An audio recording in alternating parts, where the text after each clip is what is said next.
Ya estamos en comunicación con el legislador porteño y asesor presidencial Leandro Santoro. Hola Leandro, ¿cómo estás? ¿Cómo andas, Roberto? Buen día.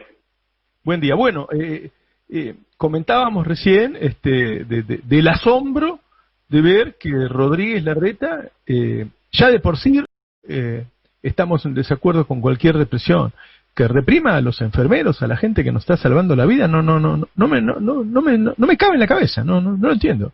Es tragicómico, porque además en el Día de la Sanidad, es increíble, es increíble. A ver, el contexto es en el medio de una pandemia, donde supuestamente todos lloramos lágrimas de sangre por el personal de salud, salimos a aplaudir a los enfermeros a las 9 de la noche, a los médicos, decimos que todas las inversiones públicas son pocas para resguardar la salud de la población. Los enfermeros de la Ciudad de Buenos Aires son considerados personal administrativo. Incluso ayer me contaban algunos de ellos que hay 3.000 nombramientos de enfermeros de monotributo, o sea, ni siquiera RT tienen. Lo que habla de la precarización y de la importancia que Larreta le da a la salud pública, ¿no? Él parte de la premisa de que su electorado no va al sistema público de salud, que tiene prepaga o que tiene obra social, entonces cumple solamente con la formalidad de las cosas y les atiende un reclamo que para mí es de los más legítimos que tiene la ciudad en este momento, que es el reconocimiento tanto monetario como en términos de prestigio social del personal de enfermería, que es de verdad la primera línea de fuego. Cuando vos entras al hospital, el que te recibe es siempre un enfermero y lamentablemente en muchos casos cuando la gente le toca fallecer, la última cara que ven también es la de ellos. Entonces, que en este contexto nosotros no tengamos la sensibilidad suficiente como para readministrar lo que haya que readministrar, para garantizar que los enfermeros y las enfermeras puedan tener un solo trabajo para sobrevivir o para vivir, y no 3 como tienen ahora, es increíble. Pero además, verlo, vos viste la cantidad de sangre que había. Fue una carnicería eso, yo no lo podía creer. Y no puedo creer tampoco que no esté en la tapa de los diarios. Yo tampoco.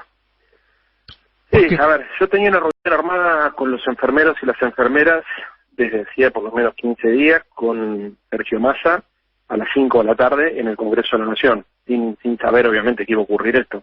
Tanto es así que inclusive yo mismo no estaba en la legislatura, ya era el mediodía cuando ocurrió. Lo digo porque hay mucha gente que dice esto estaba armado. Yo, ni yo me enteré, ni sabía que iba a haber una movilización. Yo tenía un acuerdo con las compañeras y los compañeros de las asociaciones de enfermería de juntarnos a la tarde para hablar con Sergio sobre la necesidad de impulsar algunas soluciones y obviamente me dediqué durante la mañana y el mediodía a hacer otras cosas y después me empezó a llegar la información de parte de Victoria Montenegro y Lorena Pocó y Javier Andrade, que son legisladores del Frente de Todos, que me empezaron a mandar las imágenes y no lo podía creer. Y obviamente la cosa se fue de control. Primero fue un forcejeo con el personal de seguridad, después cayó el cuerpo de infantería, después empezaron a repartir palazos. Una situación, la verdad, delirante, o sea, es terrible, o sea, es tragicómico en realidad, porque, viste, voy a decir, ¿cómo puede ser injusto? O sea, si yo te digo, mira, en este contexto de pandemia, donde los enfermeros están peleando por un reclamo que, más allá de cualquier discusión ideológica, creo que para todos es justo, en el Día de la Salud, van a llevar un petitorio a la legislatura y los cagan a palo, o sea, parece alguna película, o sea, es como el relato de una película, viste, que decís, no puede estar pasando esto, y sin embargo, bueno, la realidad en la cual hay que convivir. Pero digo, más allá, porque hay medios que dicen, no, que hubo forcejeos y qué sé yo veo, por ejemplo, no sé, con estas manifestaciones que se hacen constantemente ahora contra el gobierno nacional, que se hacen en el ámbito de la ciudad de Buenos Aires, también hay hechos, no sé, por ejemplo, aprietan a la gente de C5N y qué sé yo, y la policía no los caga a palo por eso. No. ¿Eligieron a para el que no enfermeros? crea, a ver, Roberto, el que no crea, @SantoroLeandro, que es mi Twitter, ahí están las imágenes resumidas de lo que fue la represión de ayer y de la reunión con Sergio. Porque además es un contraste, o sea, mientras un gobierno lo reprime, nosotros, digamos, en la medida de nuestras posibilidades, con mucha humildad, pero con mucho sacrificio también, tratamos de contener a todo el mundo y dar respuesta. Además, a ver, es increíble porque, no sé, o sea, no sé qué otro ejemplo poner, que en el medio de una pandemia, digamos, esta solución, digamos, no se encuentre de manera inmediata, es increíble. Y que además de no encontrar la solución, la alternativa sea reprimirlo, habla, viste, de una falta de lectura política, de una falta de sensibilidad social, y obviamente también habla de un blindaje mediático, porque como decís vos, si hubiese sido al revés, imagínate vos, ¿no? Es que ayer ocurrieron... Si esto hubiese pasado en la provincia de Buenos Aires, y Claro. los forcejeos hubiesen pasado en la legislatura de la provincia, en La Plata, hoy esto estaba en la tapa de todos los diarios, ¿no es cierto? Bueno, ayer ocurrieron dos hechos, ese y el hecho de que Juntos por el Cambio se haya negado a tratar el aporte extraordinario por única vez a unas pocos miles de personas para ayudar a una población que la está pasando por uno de los peores momentos de la historia contemporánea del país, ¿no? Y no se presentaron. Entonces, si esas cosas se pudieran explicar, si la gente entendiera eso, volvemos a ese problema, ¿no? Al gobierno le cuesta hacer política porque cada vez le cuesta más narrar los hechos. Cada vez le duran menos las buenas noticias, ¿no? Le cuesta narrar un proyecto económico. En este momento hay un problema financiero y le cuesta llevarlo a cabo. Y al mismo tiempo hay un blindaje enorme contra la oposición, que yo veo, una oposición en cualquier lugar del mundo que se va en semejante situación de desastre, después le cuesta volver a los medios, le cuesta, ¿no? A veces los políticos pueden volver, pero les cuesta. Recordemos a Menem, lo que le costó, ¿no? Y a ellos no les cuesta nada, ¿no? Hoy están opinando sobre la reconstrucción de la economía, yo digo como si Bin Laden hubiera opinado sobre la reconstrucción de la torre. Sí. Entonces, ahí tenemos un problema, no sé si el gobierno lo percibe, vos sos asesor de Alberto, cómo lo están viendo. Y no es que quiera repetirme siempre en el tema de los medios, sino en el impedimento que para mí está teniendo el gobierno para llevar a cabo su labor, ¿no? En estos términos. Coincido con vos. Sí, a ver, sí, está claro, creo que todo el mundo lo ve, algunos compañeros y compañeras del gobierno se han manifestado en relación a lo delirante también que Pratgay nos venga a enseñar cómo administrar la economía, o que Sturzenegger salga a hacer críticas sobre el cepo, cosas que son también, es como delirante. O sea, lo que pasa es que yo también siento que como que hablamos idiomas distintos, ¿viste? Porque para nosotros esto que es delirante y surrealista, para otro sector de la sociedad es del sentido común y lo naturaliza y pasa inadvertido. Entonces cuando encontramos puntos de contacto para tratar de compartir ideas o de cambiar opiniones o interpretaciones de la realidad, resulta que estamos hablando en lenguajes completamente diferentes. Entonces, ¿viste? Es como esto que estamos contando hoy. Yo ayer a la tarde escuchaba gente que decía, no, lo armaron los kirchneristas la represión de las enfermeras. ¿Y a quién se le ocurre que nosotros vamos a armar una represión con la policía de la ciudad, en la puerta de la legislatura de la ciudad, con enfermeros de la ciudad, para beneficiarnos a nosotros? O sea, es que es muy rebuscado, y sin embargo hay gente que te lo dice. Bueno, te cuento algo que dije ayer en el editorial, que es duro pero hay que digerirlo, que es que a raíz de la herencia que recibió el gobierno y a raíz de la pandemia, la caída de este año va a ser tan fuerte que aún creciendo al 5% anual durante los próximos 3 años, cosa que vos sabés que es bien difícil crecer 3 años consecutivos en Argentina, más con la restricción externa que tenemos, aún creciendo al 5% anual durante los próximos 3 años, el PBI per cápita, con el que llegaría Alberto a fin de 2023, es menor que el que dejó Macri. Sí. Es menor, ¿sí? Con lo cual la única forma de salir de esa trampa es mejorar la distribución del ingreso. Pero eso habla de la enorme dificultad que tiene este gobierno. Habla de mejorar la distribución del ingreso dentro del contexto de restricción que estás describiendo vos, y también habla de la necesidad de dar una pelea por la subjetividad y por la construcción de un relato histórico, relato en términos de construir un sistema de ideas, de explicaciones y de causas con diagnóstico que le dé coherencia a lo que nos está pasando, que nos permita garantizar la confianza y la gobernabilidad en la Argentina. Porque vos podés administrar con mucha inteligencia la crisis, estás en una crisis, pero tenés un sector del poder real que construye sentido para tratar de hacerte ver frente a los ojos de esa opinión pública despolitizada o independiente, que la culpa de las restricciones es tuya por tu mala gestión económica, por tu mala gestión financiera o monetaria, y por más que estés haciendo las cosas bien, después tenés menos capacidad de influir sobre la realidad, porque como dice la derecha, y en esto hay que darle la razón, la economía se construye básicamente de expectativas, y la confianza es muy importante. Entonces, si bien es cierto que hay burbujas donde el establishment consigue muchas veces hacerle creer al resto de la sociedad que lo que ellos construyen es la realidad, también es cierto que en esa puja constante por el sentido, en la construcción de la realidad, efectivamente se construye la realidad. Y hay, viste, como profecías autocumplidas, o hay relatos que pasan de la ficción a la realidad.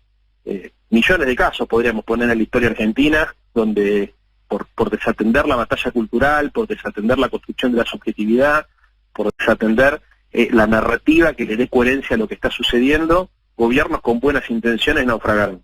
Yo esto lo veo y trato de alertar todo el tiempo. Para mí, tan importante como la pelea por la tranquilización, por la tranquilidad, como dice Guzmán, de la economía, es la pelea por la racionalización del debate político para que la sociedad entienda cuáles son los roles de cada uno y cuáles son los intereses que están en disputa. Porque si esto se confunde, todo se traduce, digamos, en la lógica maniquea que quiere instalar Macri como el gran ordenador del sistema o del debate político del sistema de ideas en la Argentina.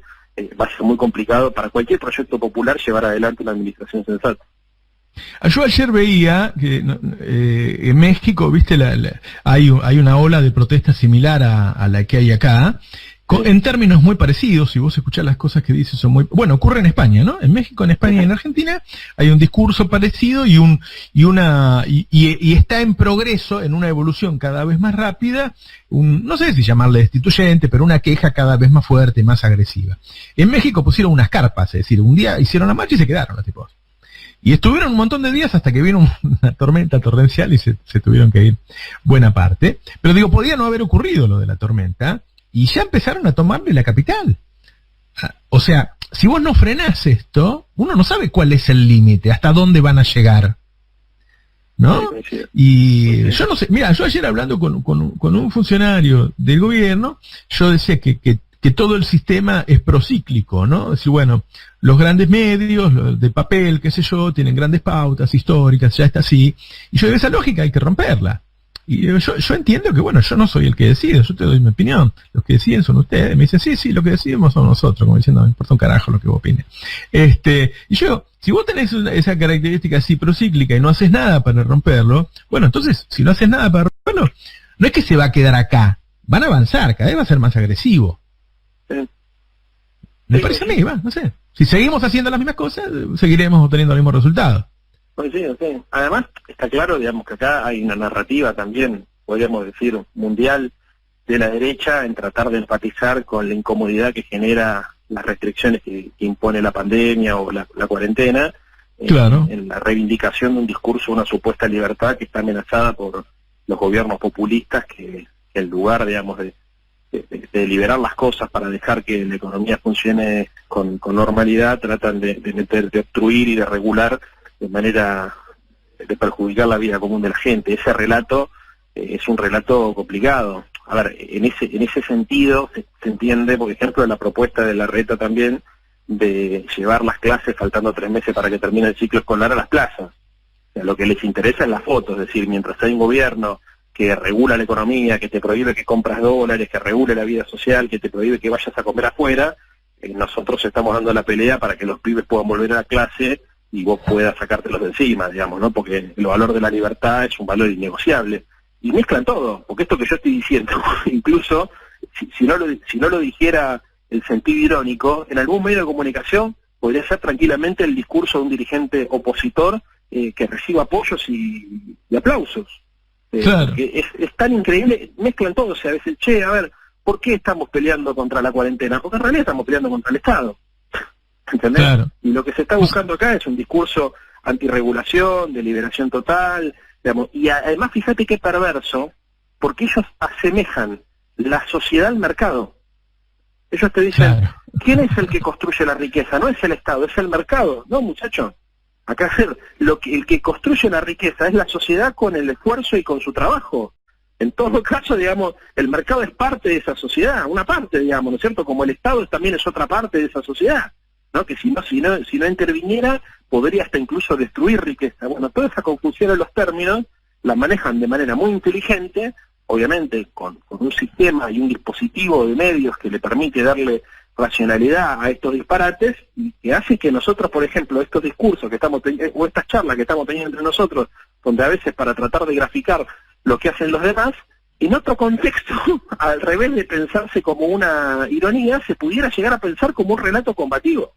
¿Entendés? Entonces, claro, de verdad claro. es increíble, o sea, es muy difícil incluso mantener la serenidad emocional cuando vos te encontrás, esto que me decís vos, de lo de Prat Gay explicándonos cómo hay que manejar la economía, o sea, si yo parece de Capusotto. Bueno, yo me imagino, la verdad, muchas veces trato de ponerme en la cabeza de Alberto, ¿no? Porque la gente, estamos preocupados, por ejemplo, por lo que pasa con el dólar.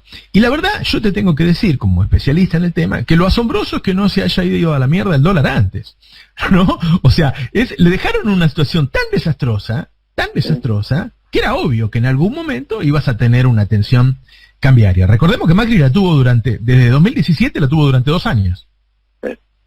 ¿No? Y desde que llegó Alberto, nosotros no la tuvimos. Entonces el presidente logra una situación sanitaria mejor que la mayoría de los países de la región. Logra una situación económica pareja con el resto, cuando le dejaron un desastre, y no lo puede mostrar como éxito de su gestión. Y yo recuerdo, te cuento algo para dejarte que vos opines, que de una charla que tuvo Marcos Peña cuando era jefe de gabinete con sus ministros, cuando quería subir las tarifas. Los ministros dijeron que era muy piantavotos. Y él le dijo que tenía en las encuestas que la gente entendía que la culpa era del kirchnerismo. Y entonces terminó diciendo, en tanto y en cuanto nosotros podamos echarle la culpa a ellos, vamos a poder hacer lo que queramos. Esto dijo en una reunión de gabinete Marcos Peña. Entonces, ahora lo doy vuelta y digo, los éxitos que tiene Alberto, éxitos en una situación de pandemia, donde un éxito es salvarte de una catástrofe, ¿no? No los puede mostrar. No los puede mostrar. Y le va a costar mucho, en el mismo 2021, sin llegar a 2023, explicarle a la gente que está mal por la pandemia y por la herencia, y no por culpa de él. ¿No? Eso es lo que me preocupa a mí. Sí, además, yo recuerdo, vos también debes acordarte, al principio todo el mundo decía, se vienen los saqueos, va a haber desabastecimiento, va a haber... Nada de eso ocurrió. Exactamente. Nada. La inflación es más baja que antes, no hubo saqueo, no hubo desabastecimiento, se salió del default, porque las consultoras internacionales que le subieron la nota a Argentina, dicen Argentina salió del default, con lo cual confirman lo que dijo Alberto, que estábamos en default. Sí. Bueno, y hoy la derecha se noticia que no hay dólares. O sea, los que armaron el mecanismo de sobreendeudamiento y fuga, después dicen, pero ¿cómo puede ser? Y fíjate además, Roberto, una cosa que es increíble. Yo creo, haciendo memoria, que estas medidas que tomó el Banco Central generaron más revuelo político y social que las que puso Macri en octubre del 2019 cuando restringió, digamos, la venta de dólares de 10.000 a 200. Así es. Bueno, entonces, yo lo que digo es que tenemos que salirnos de la queja y entre los que entendemos y tenemos un diagnóstico de este problema, tener una estrategia muy proactiva para salir de esta encerrona. ¿No? Sí, coincido. Bueno, a ver, yo también estoy intensificando muchísimo más en los últimos meses el trabajo territorial, entre otras cosas, porque además creo, primero porque, digamos, el modelo de militancia que yo creo y que llevo adelante desde que tengo 13 años, ¿no?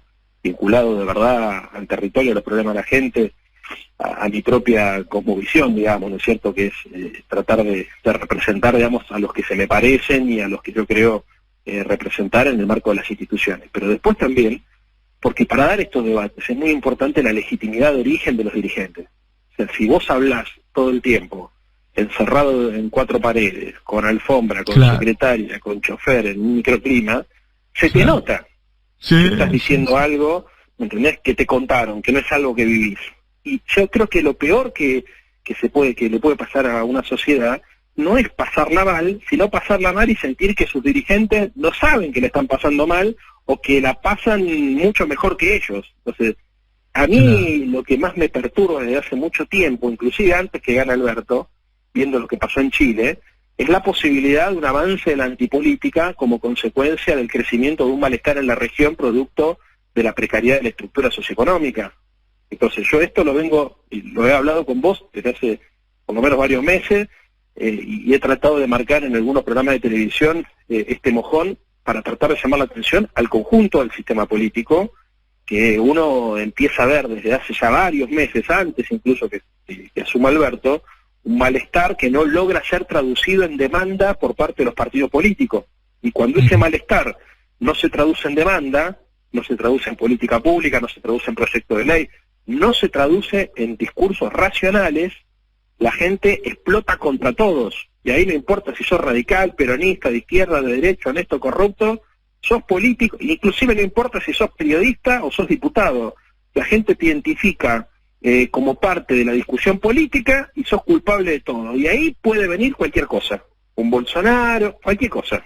Cualquier cosa. Entonces, para mí es muy importante que se entienda esto, porque si nosotros no somos quirúrgicos a la hora de planificar la comunicación, la construcción simbólica, la ejecución de partidas o de políticas públicas, prolijos y transparentes en todo, la administración de esta crisis nos va a poner a prueba en situaciones muy peligrosas, no solamente a nosotros, a todos los gobiernos de la región. Claro, claro. Sí, es una problemática compartida. Digo, vos fijate que hay, no sé, dictaduras como la de Bolivia, que fue un desastre la situación sanitaria que vivieron, y los tipos están tranquilos. Y situaciones como la nuestra, en donde vos no tuviste la crisis sanitaria en términos de falta de cama de terapia intensiva y todas esas cosas, en donde el gobierno es tratado de una manera, la agresividad del discurso. Bueno, ¿viste lo que le pasó a Robertito Funes Ugarte? Sí, ¿no? terrible. Que es, digo, no es por el dato en particular de que le haya ocurrido, sino que es un símbolo. Tiene muchos matices eso. Robertito no es Roberto Navarro. Digo, ¿no? Tiene un discurso, ¿viste? Encendido, ¿no? El tipo que le cae simpático en general a todo el mundo, ¿viste? Y sin embargo fue atacado. Casi te diría que fue atacado en su territorio. Roberto sabe que su ideología no es precisamente la de un kirchnerista duro. O sea, él trabaja en un canal identificado con una corriente de pensamiento, pero él ha logrado construir un discurso, un mensaje, una estética que es amigable para todos, pero como decimos, no es Roberto Navarro, o sea, no es Gustavo Silvestre, no es Roberto Navarro, no es Juan Amorís, que vos podés decir. Exacto. No, o sea, representan un debate ideológico, una mirada de la discusión política. Roberto, digamos, en ese sentido es como Masuiti, es, digamos, sin embargo, por estar con el micrófono del C5N casi lo cagan a palo.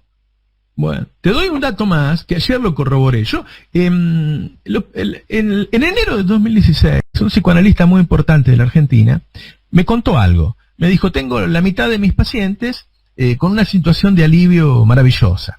Dice, porque todo el último año yo no sabía ya cómo tratarlos, porque estaban con situaciones de angustia muy, muy fuerte, ansiedad, tensión, muy mal, porque realmente sentían que vivían una dictadura. No son formadores de opinión, no son políticos, son ciudadanos comunes y corrientes que sentían eso y que estaban muy mal. Y que yo lo desarmaba un poquito esa idea en una sesión y cuando volvían a la otra semana estaban peor. ¿Sí? Este es un hecho de la realidad, no es alguien que está operando. Esta es una persona que está sintiendo eso. Tenemos que empezar a entender que en la población en general no hay enemigos. Hay personas que piensan de una manera o de otra y de acuerdo también a lo que escuchan, a lo que sienten y qué sé yo. Y bueno, cuando se va Cristina, sienten alivio estas personas y se curan. Bueno, hoy están peor que antes. Y esto no surge de una persona, sino que surge de reuniones que están teniendo los psicoanalistas de la Argentina, donde ven que la gente está mal. O sea, la gente que escucha este discurso, porque tenemos que separar, me parece, a los dirigentes o periodistas que generan la situación de odio, de los que lo reciben y lo sufren. Y lo sufren. Hay personas que lo están sufriendo y que están, en algún caso, reaccionan de manera violenta, como este hombre. No lo estoy defendiendo, estoy diciendo para que vayamos un poco más y no nos pongamos a pasar de buenos a malos, ¿no? Digo, eso está pasando. Hoy puede ser de un sector minoritario, mañana puede ser mayor. Otro día, el germen que le metan en el algoritmo, viste que todos comparten lo mismo, con lo cual se dan manija, ¿no? No hay forma de dudar con el algoritmo de las redes, ¿no? Porque vos recibís siempre el mismo mensaje. Un día le pueden decir cosas peores a las que le dijeron hasta ahora. ¿No? Un día lo puede, todavía no tocamos los límites.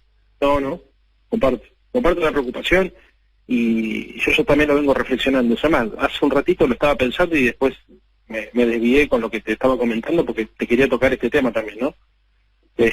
La inestabilidad emocional y el componente psiquiátrico también de la disputa ideológica, ¿no? Y de la disputa discursiva.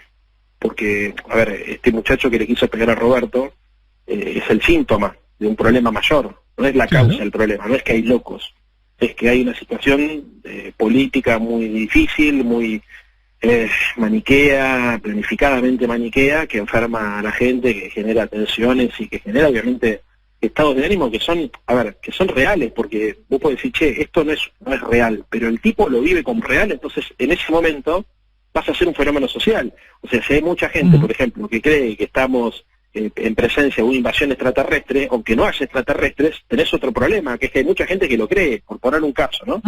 Entonces, vos no podés hacer solamente como que alcanza con decir, mirá que no es extraterrestre, no, porque está dando un fenómeno complicado, que es el que la gente se empieza a convencer, como decías vos recién, por ejemplo, que hay una dictadura, la gente se empieza a convencer, o un sector de la gente, ¿no?, para ser más preciso, se empieza a convencer que hay una dictadura, se empieza a convencer que efectivamente hay un plan para empobrecernos, para nivelar para abajo, que le llaman pobrismo. Eso genera odio, ¿no?, porque además se sienten amenazados en sus valores, en su forma de vida. Eso genera odio, resentimiento, y de repente aparece una situación fortuita, que es la chispa que incendia la pradera, como diría Mao. Y bueno, sí, yo también lo veo. Y hay que desarmarlo, y los nuestros también tienen que entender que lo peor que nosotros podemos hacer es caer en la provocación o generar una tensión similar pero de signo ideológico contrario, porque termina mal. Y la verdad es que acá hay que apelar a la docencia, apelar a la reflexión política, apelar a la paciencia y apelar fundamentalmente a la persistencia en la lucha por desarmar estos mecanismos de comprensión de la realidad tan perversos que dividen a los argentinos en falsas contradicciones. Porque si no, si la contradicción en la Argentina es entre los vagos, entre la Argentina productiva y la Argentina subsidiada, entre la capital federal productiva y la matanza que vive de los planes sociales, cagamos. Claro. Cagamos, porque esto es, la verdad, si esta línea se hegemoniza, digamos, como línea de explicación del conflicto sociopolítico argentino, se perpetúa además el poder real en la Argentina, y esto enfrenta a la sociedad y termina en cualquier cosa. Así que yo creo que hay que tratar de comprender esto, desarmarlo con inteligencia, sin ir al choque, fundamentalmente ser nosotros también los productores de contenidos propios, porque si no, estás todo el tiempo tratando de explicar lo que el adversario te impone como agenda. Acá hay Leandro, que generar el otro día un político propios que le den también un sentido a la narrativa histórica de la sociedad, que puedan ser ajustados a una realidad empírica, razonable, política, y no solamente una construcción emocional que funciona como torbellino que se lleva puesto todo. Y eso también es responsabilidad no solamente del gobierno, sino del campo popular en su conjunto, de los académicos, de los intelectuales, de los periodistas, de los funcionarios. Bueno, ¿cómo construimos también ejes de discusión política, hechos simbólicos, comunicacionales, noticias, hechos políticos, construcciones modélicas de la realidad, que puedan ayudar a que el debate político se encamine hacia un lado más racional y menos emocional? Claro. Es complicado, sí, pero por lo menos hay que tener el diagnóstico y darle la importancia que tiene, y pensar que siempre puede ser peor. Sí. Yo soy una película de Woody Allen esto. Yo soy terrible. Siempre pienso que todo puede ser peor, y creo que una vez que tienen los canales aceitados, ¿no? Estos canales de medios, de redes, los medios funcionan mucho mejor que hace 5 años, ¿eh? Antes era un grupo y los demás eran satélites. Hoy laburan con un nivel de sincronización que nunca le habíamos visto. Esto no se arregla con una ley de medios que divida Clarín, ahora es otra cosa, ¿no? Ahora es un aparato que funciona en sincronía de una manera asombrosa. Y el tema de las redes está tan aceitado hoy, que vos un día le ponés a esa red un mensaje mucho más fuerte contra una minoría, no sé, pensala, tratemos de no dar ideas, pero pensá cosas, ¿no? Y eso puede ser terrible, ¿no? Yo me acuerdo cuando fui la primera vez al Museo del Holocausto, y vos vas recorriendo y llegás a la parte de deshumanización, porque antes de matarlos tenían que deshumanizarlos. Yo no te puedo matar como un ser humano como yo, porque es moralmente discutible eso, ¿no? Pero si te deshumanizo te puedo hacer lo que quiero. Bueno, ese periodo de deshumanización que empezó en 2015 me parece que ahora se potenció. Y hay actores, yo vi el otro día gente que decía qué barbaridad que en el Destape va a tener un programa Amado Vudú. ¿Por qué Amado Vudú no puede tener programa? Sí. ¿No? Porque ya dijeron que Amado Vudú no es un ser humano. Sí, claro. Sí, inclusive si estuviese preso y condenado también sería derecho. Eso es lo que digo yo, claro, si está preso y nosotros queremos que un preso tenga un programa, ¿por qué no lo podría tener? Sí. Lo único, está privado de su libertad, ¿no? De su posibilidad de expresarse. Exactamente. ¿No? Sí, entonces, es terrible, yo también lo veo, porque aparte es eso del odio, ¿no? Eso son las ideologías del odio, el extremismo, el odio. Sí. Y el odio... Vos recién decía, tenemos que evitar de que sea hegemónico todo esto. Es obvio que aún no es hegemónico, pero hay un derrame bastante importante ya de eso. Ya sí, yo también lo veo. Se expandió. ¿Sí? Sí, lo que pasa es que, bueno, ahí Roberto, por ahí el mensaje es, bueno, nosotros tenemos que ser muy firmes, pero no tenemos que caer en la tentación de odiar y de responderle al odio con odio. Al contrario, yo digo que hay que comprender lo que le pasa a esa persona que es manipulada. Si no digo que está sufriendo. ¿Y sabés qué es clave también, Roberto? Tenemos que empezar a pensar en la necesidad de hablarle a los pibes, a los más chicos.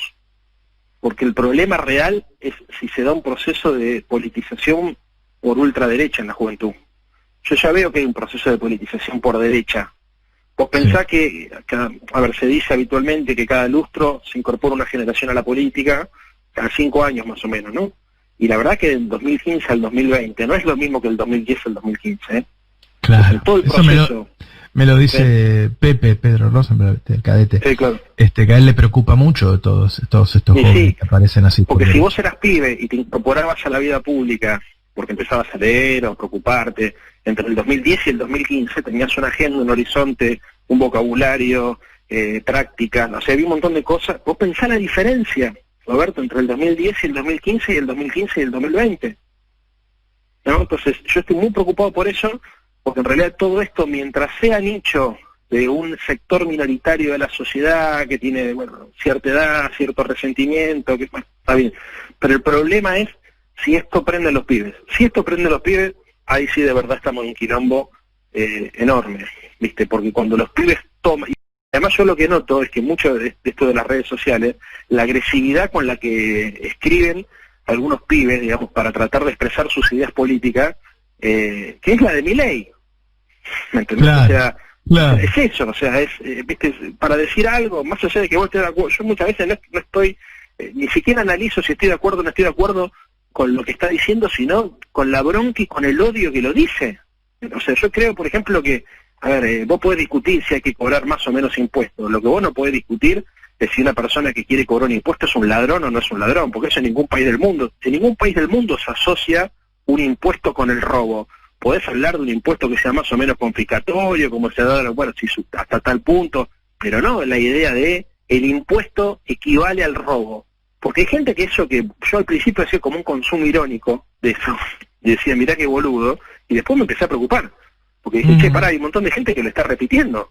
Claro. Y es ahí donde se asocia la idea del gobierno intervencionista keynesiano con la idea de una dictadura que interviene sobre las libertades individuales, con esta concepción hiperindividualista, arcaica, que además deviene después en una idea muy represiva de la sociedad, muy conservadora. O sea, son tan liberales, por ejemplo, que dicen que el Parlamento tiene que cerrar, y de repente todo es un quilombo, que vos decís, che, esto, ¿cómo puede ser que los liberales tengan esta actitud contra los legisladores y tengan además esta idea?